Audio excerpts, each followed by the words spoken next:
আমাদের চায়নাতে প্রথমবারের মতো আম যাবে। বাংলাদেশের মাটিতে ফলেছে যে সোনালী রসালো সোনা, চাঁপাইনবাবগঞ্জের সেই আম এবার উড়াল দিচ্ছে চীনের বাজারে। হ্যাঁ, ঠিকই শুনেছেন, বিশ্বজয়ের পথে হাঁটছে আমাদের দেশের গর্ব আম।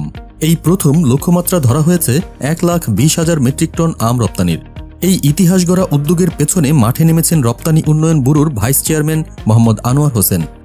চাঁপাইনবাবগঞ্জ সফরে এসে তিনি নিজের চোখে দেখেছেন আমের বাগান, কথা বলেছেন স্থানীয় চাষিদের সঙ্গে, শুনেছেন তাদের চ্যালেঞ্জ আর প্রতিশ্রুতি দিয়েছেন সমাধান আসছে দ্রুত।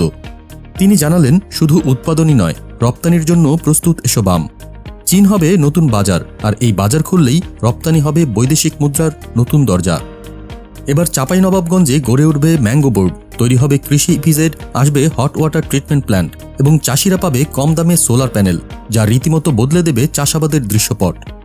রাজশাহী থেকে চালু হচ্ছে বিমান কার্গো সুবিধা, তাতে সরাসরি আম রপ্তানি হবে আন্তর্জাতিক মানে। এছাড়া আমনুরায় ইপিজেড স্থাপন, আম প্রক্রিয়াজাতকরণ ও রপ্তানি নীতিমালার কথাও উঠে এসেছে আলোচনায়। শুধু তাই নয়, আগামী মাসেই বিদেশি কূটনীতিক ও আমদানিকারকদের নিয়ে আয়োজিত হতে যাচ্ছে একটি বিশেষ প্রোগ্রাম, যেখানে তারা চাঁপাইনবাবগঞ্জের রসালো আমের স্বাদ নেবেন সরাসরি মাঠ থেকে। এর মধ্য দিয়ে বাংলাদেশের আম পৌঁছে যাবে বিশ্বমঞ্চে, গড়ে উঠবে নতুন ব্র্যান্ড ভ্যালু। ভারতের স্থলপথে রপ্তানি নিষেধাজ্ঞা এখনও বড় একটি চ্যালেঞ্জ, তবে সরকার ইতিমধ্যেই বিষয়টি নিয়ে কাজ শুরু করেছে, যাতে বিকল্প পথেও যেন রপ্তানির গতি ধরে রাখা যায়। চাঁপাইনবাবগঞ্জের আম আর শুধুই স্থানীয় স্বাদে সীমাবদ্ধ নয়, এবার তা রপ্তানির ডালপালা মেলছে দূর চীনের বাজারে। এটা শুধু একটি ফলের গল্প নয়, এটা বাংলাদেশের সম্ভাবনার গল্প, আমাদের কৃষকের ঘাম ঝরানো স্বপ্নের গল্প, আর বৈদেশিক অর্থনীতিকে শক্ত ভিত দেওয়ার গল্প।